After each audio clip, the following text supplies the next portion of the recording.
ಮಾಡಿಕೊಂಡಿಲ್ಲ ಅಂದರೆ ಈಗಲೇ ಸಬ್ಸ್ಕ್ರೈಬ್ ಮಾಡಿಕೊಳ್ಳಿ, ಪಕ್ಕದಲ್ಲಿ ಕಾಣಿಸಿರೋ ಬೆಲ್ ಐಕಾನ್ನ ಹಾಗೆ ಕ್ಲಿಕ್ ಮಾಡಿಕೊಳ್ಳಿ. ಅಮೃತಧಾರೆ ನಾಳಿನ ಸಂಚಿಕೆಯಲ್ಲಿ ಏನಾಗ್ತಿದೆ ಅಂತ ನೋಡೋಣ. ಶಕುಂತಲಾ ಬಗ್ಗೆ ಎಲ್ಲ ವಿಷಯನೂ ಇಲ್ಲಿ ಭಾಗ್ಯಮ್ಮ ಹೇಳಿದ ತಕ್ಷಣ ಭೂಮಿಕಾ ಹತ್ರ ಆಗ ಅತ್ತೆ ನೀವೇನು ಯೋಚನೆ ಮಾಡಬೇಡಿ, ಇನ್ನು ಮುಂದೆ ನಾನು ಏನು ಮಾಡಬೇಕು ಅಂತ ನನಗೆ ಚೆನ್ನಾಗಿ ಗೊತ್ತಿದೆ ಅಂತ ಭೂಮಿಕಾ ಹೇಳಿ, ನೀವು ಯಾವುದಕ್ಕೂ ಯೋಚನೆ ಮಾಡಬೇಡಿ, ಯಾವುದಕ್ಕೂ ಟೆನ್ಷನ್ ಮಾಡ್ಕೋಬೇಡಿ, ಆ ಮನೇಲಿ ಮಹಾರಾಣಿ ಥರ ಇರಿ, ಇನ್ನು ಮುಂದೆ ಏನೇ ಆದರೂ ಕೂಡ ನಾನು ನೋಡ್ಕೋತೀನಿ, ನಿಮ್ಮ ಮೊಮ್ಮಗುಗೆ ಏನೂ ಆಗಲ್ಲ ಅಂತ ಭೂಮಿಕಾ ಹೇಳಿ ಅಲ್ಲಿಂದ ವಾಪಸ್ಸು ಮನೆ ಕರ್ಕೊಂಡು ಬರ್ತಾರೆ.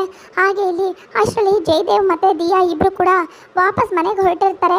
ಇನ್ನೇನು ಭೂಮಿಕಾ ಮತ್ತು ಗೌತಮ್ ಬಂದುಬಿಡ್ತಾರೆ. ಅಷ್ಟರಲ್ಲಿ ನೀವು ಇಲ್ಲಿಂದ ಹೊರಟುಬಿಡಿ, ಮನೆಗೆ ಬಂದಮೇಲೆ ನಾನು ಅವ್ರ ಹತ್ರ ಹೇಗೋ ಮಾತಾಡಿ ಸಮಾಧಾನ ಮಾಡ್ತೀನಿ, ಇನ್ನು ನೀವೇನಾದರೂ ಇಲ್ಲಿದ್ದರೆ ಆ ಗೌತಮ್ ಏನಾದರೂ ಮಾತಾಡಿ ಬೈಬೋದು, ಸುಮ್ಮನೆ ಯಾಕಿದೆಲ್ಲ, ಅದಕ್ಕೆ ಮೊದಲು ಇಲ್ಲಿಂದ ಹೊರಟುಬಿಡಿ ಅಂತ ಜಯದೇವ್ ಮತ್ತು ದಿಯಾನ ಶಕುಂತಲಾ ವಾಪಸ್ ಮನೆಗೆ ಕಳಿಸ್ಕೊಡ್ತಾರೆ. ಅಷ್ಟರಲ್ಲಿ ಭೂಮಿಕಾ ಕೂಡ ವಾಪಸ್ ಮನೆಗೆ ಬಂದಿದ್ದ ತಕ್ಷಣ ಇವಳು ಯಾಕೆ ಮತ್ತೆ ಬಂದ್ಲು, ನಾನೆಲ್ಲೋ ಮತ್ತೆ ಇವಳು ಬರೋದಿಲ್ಲ ಇಲ್ಲಿಗೆ, ಹಾಗೆಯೇ ಆ ಮನೆಯಲ್ಲೇ ಇದ್ಬಿಡ್ತಾಳೆ ಟೆನ್ಷನ್ ಮಾಡಿಕೊಂಡು ಅಂತ ಅಂದ್ಕೊಂಡಿದ್ದೆ, ನೋಡಿದ್ರೆ ಭೂಮಿಕಾ ಜೊತೆ ವಾಪಸ್ ಬಂದಿದ್ದಾಳಲ್ಲ ಅಂತ ಶಕುಂತಲಾ ಭಾಗ್ಯಮ್ಮನ ನೋಡ್ತಾ ಅಂದ್ಕೊಳ್ತಾ ಇರ್ತಾರೆ. ಆಗ ಇನ್ನು ಮುಂದೆ ಆಟ ಶುರುವಾಗುತ್ತೆ, ಇನ್ನು ಮುಂದೆ ಇರೋದು ಹಬ್ಬ ನಿನಗೆ ಅಂತ ಮನಸ್ಸಲ್ಲೇ ಅಂದ್ಕೊಂಡು ಭಾಗ್ಯಮ್ಮ ನೋಡ್ತಾ ಶಕುಂತಲಾನ ನಗ್ತಿರ್ತಾರೆ. ಆಗ ಸೈಡ್ ಕರ್ಕೊಂಡೋಗಿ ಯಾಕೆ ನಗ್ತಿದ್ಯಾ ಆ ಥರ, ಏನಾಯಿತು, ಅಲ್ಲ ಇಷ್ಟು ಮಾತಾಡಿದ್ರು ಕೂಡ ಸ್ವಲ್ಪನೂ ನಿನಗೆ ಏನು ಕೂಡ ಯೋಚನೆ ಇಲ್ಲ ಅಲ್ವಾ, ಆರಾಮಾಗಿದ್ಯಾ, ಆದರೆ ನಾಳೆ ಅಷ್ಟರಲ್ಲಿ ನೀನು ಆಸ್ಪತ್ರೆಗೆ ಸೇರ್ಕೋತೀಯಾ, ಆಗ ಇದೇ ಥರನೇ ನಗ್ತಾ ಇರು ಅಂತ ಹೇಳಿ ಶಕುಂತಲಾ ಹೇಳಿದಾಗ ಭಾಗ್ಯಮ್ಮ ನಗ್ತಿರ್ತಾರೆ. ಆಗ ಇವಳೇನು ಇದ್ದಕ್ಕಿದ್ದಾಗೆ ಈ ಥರ ನಗ್ತಿದ್ದಾಳಲ್ಲ, ಏನಾಯಿತು, ಆ ಭೂಮಿಕಾ ಜೊತೆ ತವ್ರ ಮನೆಗೆ ಹೋಗಿ ಬಂದಿದ್ದ ತಕ್ಷಣ ವಾಪಸ್ಸು ಈ ಥರ ವಿಚಿತ್ರವಾಗಿ ಆಡ್ತಿದ್ದಾಳಲ್ಲ, ಏನಾಯಿತು, ಅಲ್ಲ ಈ ಭೂಮಿಕಾ ಏನಾದರೂ ಹೇಳ್ಕೊಟ್ಟಿರ್ಬೋದಾ ಇವಳಿಗೆ, ನನ್ನ ವಿಷಯನೆಲ್ಲ ಭೂಮಿಕಾಗಿ ಇವಳು ಏನಾದರೂ ಹೇಳಿರ್ಬೋದಾ ಅಂತ ಶಕುಂತಲಾ ಯೋಚನೆ ಮಾಡ್ತಾ ಇಷ್ಟು ದಿನ ನನ್ನ ನೋಡಿ ಟೆನ್ಷನ್ ಮಾಡ್ಕೋತಿದ್ದಳು, ಇವತ್ತು ನಗ್ತಿದ್ದಾಳೆ ಅಂದರೆ ಏನರ್ಥ ಅಂತ ಯೋಚನೆ ಮಾಡ್ತಿರ್ತಾರೆ ಶಕುಂತಲಾ ಅವರು. ಅಷ್ಟರಲ್ಲಿ ಭೂಮಿಕಾ ಅತ್ತೆ ನಿಮ್ಮ ಹತ್ರ ಸ್ವಲ್ಪ ಮಾತಾಡಬೇಕಿತ್ತು ಅಂತ ಹೇಳಿದಾಗ ಏನಮ್ಮ ಭೂಮಿಕಾ ಏನು ಮಾತಾಡಬೇಕಿತ್ತು ಅಂತ ಶಕುಂತಲಾ ಹೇಳ್ತಾರೆ. ಆಗ ಈ ನಾಟಕ ಎಲ್ಲ ಬೇಡ ಅತ್ತೆ, ನೀವೆಂಥವ್ರು, ಹೇಗೆ, ನಿಮ್ಮ ಬಣ್ಣ ಏನು ಅಂತ ಎಲ್ಲ ನಂಗೆ ಚೆನ್ನಾಗಿ ಗೊತ್ತಾಗಿದೆ, ಈಗ ನೋಡಿದ್ರೆ ಏನು ಗೊತ್ತಿಲ್ಲದೆ ಇರೋ ಥರ ನೀವು ನಾಟಕ ಆಡಿದ್ರೆ ಇದನ್ನೆಲ್ಲ ನಂಬ್ತೀನಿ ಅಂತ ಯಾವುದೇ ಕಾರಣಕ್ಕೂ ಅನ್ಕೋಬೇಡಿ, ನಿಮ್ಮ ಬಣ್ಣ ಏನು ಅಂತ ತಿಳ್ಕೊಂಡೆ ನಾನು ಇಲ್ಲಿಗೆ ಬಂದಿರೋದು ಮಾತಾಡೋಕ್ಕೆ ಅಂತ. ಇನ್ನು ನಿಮ್ಮ ಆಟ ಜಾಸ್ತಿ ದಿನ ಈ ಮನೇಲಿ ನಡೆಯೋದಿಲ್ಲ, ನೀವಿನ್ ಮುಂದೆ ಸ್ವಲ್ಪ ಹುಷಾರಾಗಿರಿ, ಯಾಕಂದರೆ ಯಾವ ಸಮಯದಲ್ಲಿ ಬೇಕಾದರೂ ಈ ಮನೆಯಿಂದ ನೀವು ಹೊರಗಡೆ ಹೋಗ್ಬೋದು, ಸ್ವಲ್ಪ ಲಗೇಜ್ನ ಪ್ಯಾಕ್ ಮಾಡ್ಕೊಂಡು ಇಟ್ಕೊಳ್ಳಿ ಅಂತ ಭೂಮಿಕಾ ಶಕುಂತಲಾ ಮುಂದೆ ಹೇಳಿದ ತಕ್ಷಣವೇ ಶಕುಂತಲಾಗೆ ಶಾಕ್ ಆಗುತ್ತೆ.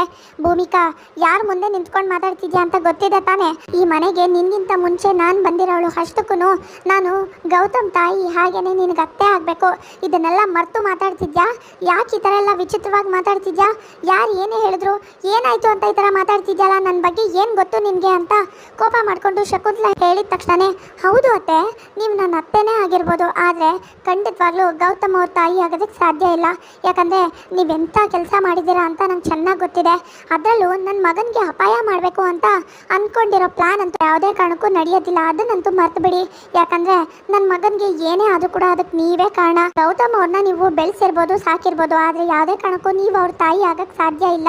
ಹಾಗೆಯೇ ನಿಮ್ಮ ಮಗ ಜಯದೇವ್ನ ಒಂಥರ ನೋಡೋದು, ಹಾಗೆ ಗೌತಮ್ ಅವ್ರನ್ನ ಒಂಥರ ನೋಡೋದು, ಅವ್ರ ಮೇಲೆ ದ್ವೇಷ ಇಟ್ಕೊಂಡು ಕೋಪನ ತೀರಿಸ್ಕೋಬೇಕು ಅಂತ ಇಷ್ಟೆಲ್ಲ ಪ್ಲಾನ್ ಮಾಡ್ತಿರೋದು ಎಲ್ಲ ಕೂಡ ನಂಗೆ ಚೆನ್ನಾಗಿ ಗೊತ್ತಿದೆ. ಇಷ್ಟು ದಿನ ಈ ಸತ್ಯ ಯಾರಿಗೂ ಗೊತ್ತಿರಲಿಲ್ಲ, ಅತ್ತೆ ಒಬ್ರಿಗೆ ಗೊತ್ತಿತ್ತು, ಆದರೆ ಈಗ ನನಗೂ ಕೂಡ ಗೊತ್ತಾಗಿದೆ, ಇನ್ನು ನೀವು ಏನೂ ಮಾಡೋಕ್ಕಾಗಲ್ಲ ಅಂತ ಭೂಮಿಕಾ ಹೇಳಿದ ತಕ್ಷಣ ಓ ಇದೆಲ್ಲ ಆ ಭಾಗ್ಯಮ್ಮಂದ ಕೆಲಸ, ಹಾಗಾದರೆ ಆ ಭಾಗ್ಯ ಎಲ್ಲ ವಿಷಯನೂ ಇವಳಿಗೆ ಹೇಳಿಬಿಟ್ಟಿದ್ದಾಳೆ, ಹಾಗಾದರೆ ಏನು ಮಾಡೋದು ಈಗ, ಇನ್ನು ಎಲ್ಲ ಸತ್ಯ ಗೊತ್ತಾದ್ಮೇಲೆ ಮುಚ್ಚಿಡೋದಕ್ಕೆ ಏನು ಉಳ್ಕೊಂಡಿಲ್ಲ, ಇನ್ನು ಇವಳಿಗೂ ಕೂಡ ಎಲ್ಲ ಸತ್ಯ ಗೊತ್ತಾಗಲಿ, ಎಲ್ಲ ಸತ್ಯನೂ ಹೇಳಿ ನನ್ನ ಬಣ್ಣ ಏನು ಅಂತ ನಾನೇನೆ ಇವಳಿಗೆ ತೋರಿಸ್ಕೊಡ್ತೀನಿ ಅಂತ ಶಕುಂತಲಾ ಕೋಪ ಮಾಡಿಕೊಂಡು ಸರಿಯಾಗೇ ಹೇಳ್ತಿದ್ಯಾ, ನೀನು ಹೇಳ್ತಿರೋದೆಲ್ಲ ನಿಜಾನೇ, ಏನು ಮಾಡೋಕ್ಕೆ ಸಾಧ್ಯ ನಿನ್ನ ಕೈಲಿ ಅಂತ ಶಕುಂತಲಾ ಇಲ್ಲಿ ವಿರುದ್ಧವಾಗಿ ನಿಂತ್ಕೊಂಡು ಮಾತಾಡಿದ ತಕ್ಷಣ ಆಗ ಭೂಮಿಕಾ ಆಶ್ಚರ್ಯದಿಂದ ನೋಡ್ತಿರ್ತಾರೆ.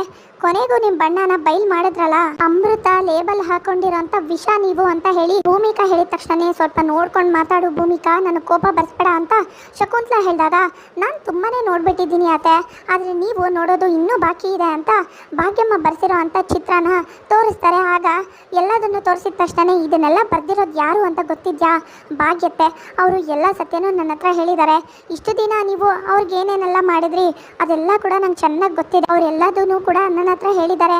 ನನ್ನ ಮಗನ ವಿಷಯಕ್ಕೆ ಬಂದರೆ ನಾನಂತೂ ಸುಮ್ಮನೆ ಇರೋದಿಲ್ಲ ಅಂತ ಭೂಮಿಕಾ ಹೇಳ್ತಾರೆ. ತುಂಬ ಚೆನ್ನಾಗಿ ಎಲ್ಲದನ್ನು ತಿಳ್ಕೊಂಡಿದ್ಯಾ ಭೂಮಿಕಾ. ನಿಮ್ಮ ಅತ್ತೆ ನಿನಗೇನು ಹೇಳಿದಾರೋ ನೀನೇನು ತಿಳ್ಕೊಂಡಿದ್ಯೋ ಅದೇ ನಿಜ. ಈ ಶಕುಂತಲಾ ಇಷ್ಟು ದಿನ ಒಳ್ಳೆಯವಳಾಗಿದ್ಲು, ಆದರೆ ಇನ್ನು ಮುಂದೆ ನಿನ್ನ ಭಾಗ್ಯತೆ ಮತ್ತು ನಿನಗೆ ನಿಜವಾದ ಮುಖ ಏನು ಅಂತ ತೋರಿಸ್ತಾಳೆ ಈ ಶಕುಂತಲಾ. ನೀನು ಯುದ್ಧನ ಶುರು ಮಾಡಿದ್ಯಾ, ಆದರೆ ನಾನು ಹೇಗೆ ಅದನ್ನು ಮುಗಿಸ್ಬೇಕು ನಡೆಸ್ಬೇಕು ಅನ್ನೋದನ್ನ ನಾನು ಹೇಳ್ತೀನಿ ಅಂತ ಶಕುಂತಲಾ ಹೇಳಿದ ತಕ್ಷಣ ಆಗ ಭೂಮಿಕಾ ಜೋರಾಗಿ ನಗ್ತಿರ್ತಾರೆ. ಏನತ್ತೆ ಅನ್ಕೊಂಡಿದ್ದೀರಾ? ನೀವೇನೇ ಮಾತಾಡಿದ್ರು ನೋಡ್ಕೊಂಡು ಸುಮ್ಮನೆ ಇರೋದಕ್ಕೆ ನಾನು ಭಾಗ್ಯತೆ ಅಂತ ಅನ್ಕೊಂಡಿದ್ದೀರಾ? ಸಾಧ್ಯನೇ ಇಲ್ಲ. ಯುದ್ಧ ಈಗ ಶುರು, ಆಟನ ನಾನು ಶುರು ಮಾಡ್ತೀನಿ, ನೀವು ನೋಡ್ತಾ ಇರ್ಬೇಕಷ್ಟೇನೆ ಅಂತ ಹೇಳಿ ನೀವೇನೇ ಮಾಡಿದ್ರು ಕೂಡ ಅದನ್ನು ನಡೆಯೋದಕ್ಕೆ ನಾನಂತೂ ಇನ್ನು ಮುಂದೆ ಬಿಡೋದಿಲ್ಲ ಅಂತ ಚಿಟಿಕೆ ಹೊಡೆದು ಸವಾಲು ಹಾಕ್ತಾರೆ ಶಕುಂತಲಾ ಮುಂದೆ ಭೂಮಿಕಾ. ಇನ್ನು ಮುಂದೆ ಗೌತಮ್ ಅವರು ಹಾಗೆಯೇ ಈ ಮನೆಯವರು ಎಲ್ಲರೂ ಕೂಡ ನಾನು ಹೇಳಿದಾಗೆ ಕೇಳ್ತಾರೆ. ನೀವು ಈ ಮನೆ ಮೂಲೆ ಗುಂಪಾಗ್ತೀರಾ. ನಿಮ್ಮ ಮಗ ಜಯದೇವ್ ಹೇಗೆ ಮನೆ ಬಿಟ್ಟು ಹೋದ್ರೋ ಅದೇ ಥರನೇ ಇನ್ನೂ ಸ್ವಲ್ಪ ದಿನದಲ್ಲೇ ನೀವು ಕೂಡ ಗಂಟು ಮೂಟೆನ ಕಟ್ಕೊಂಡು ಮನೆಯಿಂದ ಹೊರಗಡೆ ಹೋಗಬೇಕು. ಹಾಗೆ ಮಾಡ್ತೀನಿ. ಹೊರಗಡೆ ಹೋಗಿ ಆರಾಮಾಗಿ ಬದುಕ್ಬೋದು ಅಂತ ಮಾತ್ರ ಅನ್ಕೋಬೇಡಿ. ಯಾಕಂದರೆ ನೀವಿಷ್ಟು ದಿನ ಮಾಡಿರೋ ಅಂಥ ಎಲ್ಲ ಕೆಲಸಕ್ಕೂ ಎಲ್ಲದಕ್ಕೂ ಶಿಕ್ಷೆ ಆಗಲೇಬೇಕಲ್ವಾ, ಅದಕ್ಕೆ ಶಿಕ್ಷೆ ಕೊಡಿಸ್ತೀನಿ ಅಂತ ಹೇಳಿ ಇಲ್ಲಿ ಭೂಮಿಕಾ ಹೇಳಿದ ತಕ್ಷಣ ಆಗ ಏನು ಮಾಡೋದು? ಈ ಭೂಮಿಕಾ ಬೇರೆ ಈ ಥರ ಮಾತಾಡ್ತಿದ್ದಾಳೆ. ಹಾಗಾದರೆ ಇವಳು ಹೇಳ್ದಾಗೆ ಮಾಡಿಬಿಟ್ರೆ, ಗೌತಮ್ ಹತ್ರ ಎಲ್ಲ ಸತ್ಯನೂ ಹೇಳಿಬಿಟ್ರೆ ಏನಪ್ಪ ಮಾಡೋದು? ಆ ಗೌತಮ್ ಬೇರೆ ಭೂಮಿಕಾ ಹೇಳೋ ಮಾತನ್ನೆಲ್ಲ ನಂಬ್ತಾನೆ. ನಾನು ಏನು ಮಾಡಲಿ ಈಗ ಅಂತ ಟೆನ್ಷನ್ ಮಾಡಿಕೊಂಡು ಜಯದೇವ್ ಆದರೂ ಇದ್ದಿದ್ದರೆ ಒಂದು ಸ್ವಲ್ಪ ನನಗೆ ಸಮಾಧಾನ ಆಗ್ತಿತ್ತು. ಈಗ ನನ್ನ ಜೊತೆಯಾಗಿ ಸಹಾಯ ಮಾಡೋಕ್ಕೆ ಅಣ್ಣನೂ ಇಲ್ಲ, ಜಯದೇವೂ ಇಲ್ಲ. ನಾನು ಏನು ಮಾಡಲಿ ಒಬ್ಬಳೇ ಇಲ್ಲಿ ಅಂತ ಟೆನ್ಷನ್ ಮಾಡಿಕೊಂಡು ಶಕುಂತಲಾ ಯೋಚನೆ ಮಾಡ್ತಿರ್ತಾರೆ.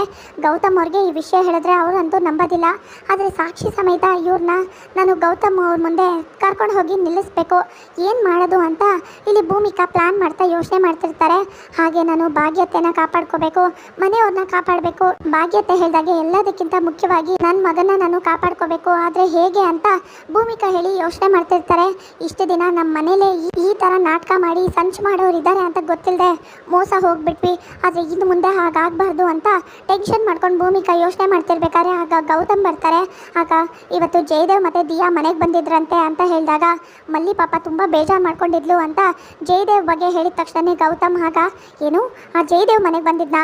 ನೋಡಿ ಗೌತಮ್ ಅವರೇ, ನಾನು ಇವತ್ತೇ ಹೇಳ್ತಾ ಇದ್ದೀನಿ, ಈ ಮನೆಯಲ್ಲಿ ಯಾರನ್ನು ಕೂಡ ನೀವು ನಂಬೇಡಿ. ದಯವಿಟ್ಟು ಅರ್ಥ ಮಾಡ್ಕೊಳ್ಳಿ. ನಾವು ನಮ್ಮ ಹುಷಾರಲ್ಲಿ ಇರಬೇಕು. ಯಾಕಂದರೆ ಈ ಮನೇಲಿ ವಿಚಿತ್ರವಾಗಿ ಏನೇನೋ ನಡೀತಿದೆ. ಯಾರನ್ನ ನಂಬೋದು ಯಾರನ್ನ ಬಿಡೋದು ಅಂತ ಗೊತ್ತಾಗ್ತಿಲ್ಲ. ಇನ್ನು ಮುಂದೆ ನೀವೇನೇ ಮಾಡೋದಿದ್ರು ನನಗೆ ಹೇಳಿಬಿಟ್ಟೆ ಮಾಡಬೇಕು. ಯಾರನ್ನ ಕೂಡ ನಂಬಾರ್ದು, ಯಾರ ಮಾತನ್ನು ಕೇಳಬಾರ್ದು. ಅದು ಶಕುಂತಲಾ ಅತ್ತೆ ಆಗಿದ್ರು ಪರವಾಗಿಲ್ಲ, ನನಗೆ ಮಾತು ಕೊಡಿ ಅಂತ ಭೂಮಿಕಾ ಹೇಳಿದ ತಕ್ಷಣ ಭೂಮಿಕಾ ಅವ್ರು ಯಾಕೆ ವಿಚಿತ್ರವಾಗಿ ಈ ಥರ ಹೇಳ್ತಿದ್ದಾರೆ? ಇದ್ದಕ್ಕಿದ್ದಾಗೆ ಅವ್ರಿಗೇನಾದರೂ ನಮ್ಮ ಮಗಳ ಬಗ್ಗೆ ಸುಳಿವು ಸಿಕ್ಕಿದೆಯಾ ಅಥವಾ ಅದ್ರ ಬಗ್ಗೆ ಏನಾದರೂ ಗೊತ್ತಾಗಿದೆಯಾ, ಅದಕ್ಕೆ ಈ ಥರ ಮಾತಾಡ್ತಿದ್ದಾರಾ ಅಂತ ಹೇಳಿ ಟೆನ್ಷನ್ ಮಾಡಿಕೊಂಡು ಗೌತಮ್ ಯೋಚನೆ ಮಾಡ್ತಿರ್ತಾರೆ. ಆಗ ಗೌತಮ್ ಅವರೇ ಏನು ಯೋಚನೆ ಮಾಡ್ತಿದ್ದೀರಾ? ನನಗೆ ಮಾತು ಕೊಡಿ ಅಂತ ಹೇಳಿ ನಿಮಗೆ ಒಂದು ದೊಡ್ಡ ರಹಸ್ಯನೇ ಹೇಳೋದಿದೆ. ಆದರೆ ಅದನ್ನೆಲ್ಲ ಹೇಳಬೇಕು ಅಂದರೆ ಸಾಕ್ಷಿ ಸಮೇತನೇ ಹೇಳಬೇಕು. ಅದಕ್ಕೆ ಸ್ವಲ್ಪ ಟೈಮ್ ಕೊಡಿ ನನಗೆ. ಈ ಮನೆಯವರು ಸ್ವಲ್ಪ ಜನ ನಮಗೆ ಮೋಸ ಮಾಡ್ತಿದ್ದಾರೆ, ಅದು ಯಾರು ಅಂತ ಸಾಕ್ಷಿ ಸಮೇತ ತೋರಿಸ್ತೀನಿ ನಿಮಗೆ ಅಂತ ಭೂಮಿಕಾ ಹೇಳಿದಾಗ ಆಗ ಯಾರು ಇರ್ಬೋದು? ನನ್ನ ಮಗಳಿಗೆ ಅವರೇ ಏನಾದ್ರು ಮಾಡಿರ್ಬೋದು ಅಂತ ಗೌತಮ್ ಯೋಚನೆ ಮಾಡ್ತಿರ್ತಾರೆ. ಶಕುಂತಲಾ ವಿರುದ್ಧ ನಿಂತ್ಕೊಂಡು ಇನ್ನು ಮುಂದೆ ಆಟ ಶುರು ಅಂತ ಭೂಮಿಕಾ ಹೇಳ್ತಾರೆ. ನಮ್ಮ ಚಾನಲ್ಗೆ ಸಬ್ಸ್ಕ್ರೈಬ್ ಮಾಡಿಕೊಂಡಿಲ್ಲ ಅಂದರೆ ಈಗಲೇ ಸಬ್ಸ್ಕ್ರೈಬ್ ಮಾಡಿಕೊಳ್ಳಿ. ಪಕ್ಕದಲ್ಲಿ ಕಾಣಿಸಿರೋ ಬೆಲ್ ಐಕಾನ್ನ ಹಾಗೆ ಕ್ಲಿಕ್ ಮಾಡಿಕೊಳ್ಳಿ.